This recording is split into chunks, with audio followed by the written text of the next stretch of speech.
finest musicians were the gods. Athena was not distinguished in that line, but she invented the flute, although she never played upon it. Hermes made the lyre and gave it to Apollo, who drew from its sound so melodious that when he played in Olympus, the gods forgot all else. Hermes also made the shepherd pipe for himself, and drew enchanting music from it. Pan made the pipe of reeds, which can sing as sweetly as the nightingale in spring. The Muses had no instrument peculiar to them, but their voices were lovely beyond compare. Woods upon the Thracian mountains, Orpheus with his singing lyre led the trees, led the wild beasts of the wilderness. Everything animate and inanimate followed him. He moved the rocks on the hillside and turned the course of the rivers. He told about his life before his ill-fated marriage, for which he is even better known than for his music. But he went on one famous expedition and proved himself a most useful member of it. He sailed with Jason on the Argo, and when the heroes were weary, or the rowing was especially difficult, he would strike his lyre, and they would be aroused to fresh zeal, and their oars would smite the sea together in time to the melody.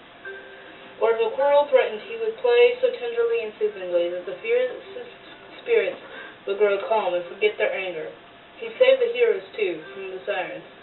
When they heard far over the sea, singing so enchantingly sweet, they drove out all other thoughts except for the desperate longing to hear more, and they turned the ship to the shore where the sirens sat.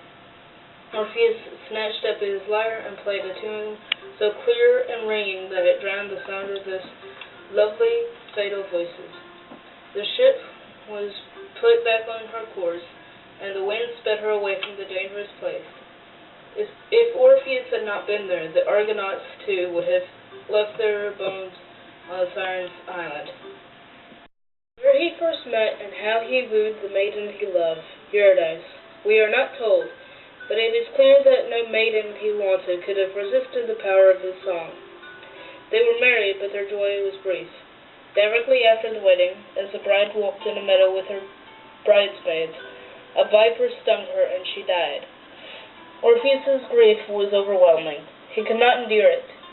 He determined to go down to the world of death and try to bring Eurydice back. He said to himself, "With my song I will charm Demeter's daughter. I will charm the Lord of the Dead.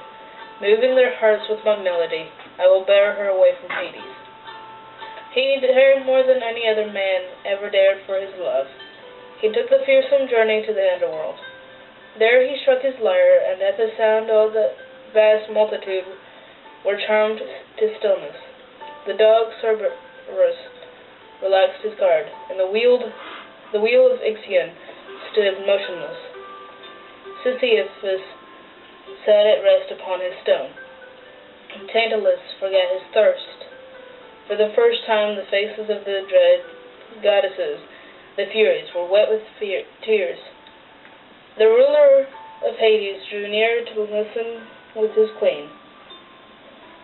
Orpheus sang, "O gods who rule the dark and silent world, to you all born of a woman needs must come. All lovely things at last go down to you. You are the debtor who is always paid. A little while we tarry upon earth, then we are yours forever and ever. But I seek one who came to you too soon. The bud was plucked before the flower bloomed. I tried to bear my loss, I could not bear it.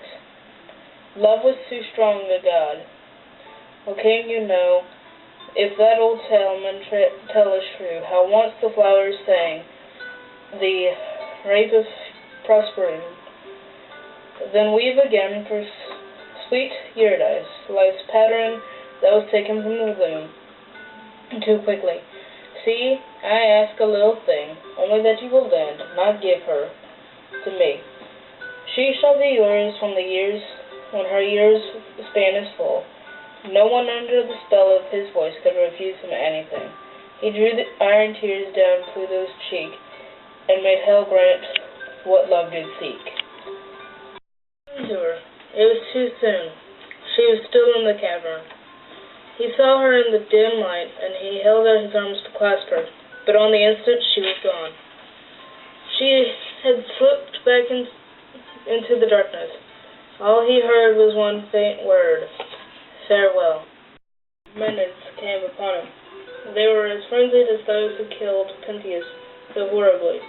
They slew the gentle musician, tearing him limb from limb, and flung the severed head into the swift river Hebrus. It was borne along past the river's mouth onto the Lesbian shore. Nor had it suffered any change from the sea when the Muses found it, and buried it in the sanctuary of the island.